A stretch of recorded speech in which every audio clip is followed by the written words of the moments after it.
Romane, jak probíhalo dnešní utkání? Tak z naší strany to bylo docela nepovedený, my jsme začali strašně vlažně.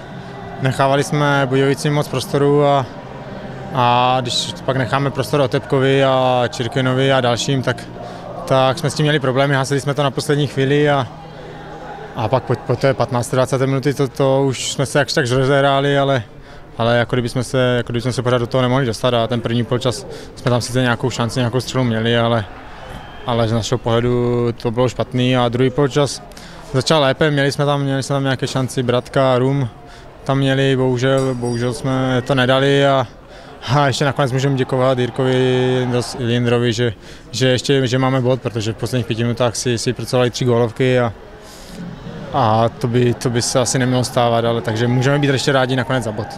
Jirko, jak vy jste viděl dneska svýma očima tohle utkání? Tak nám se moc nepovést do utkání, neměli jsme ten svůj úvodní tlak a celý první poločas vlastně jsme se nepracovali žádnou velkou šanci, což byl rozdíl proti těm jiným zápasům a ve druhé půli už tam šance byly, Jirka Poděbradský, Pavel Černý, ale na konci Budějovice hrozili z breaku, kdy my jsme to plně zbytečně otvírali a náš konec remíza 0-0. Před zápasem jsme věřili spíš ve 3 body, ale takhle bereme i tu remízu. Roman Fischer vás hodně chválil, že jste ke konci podržel.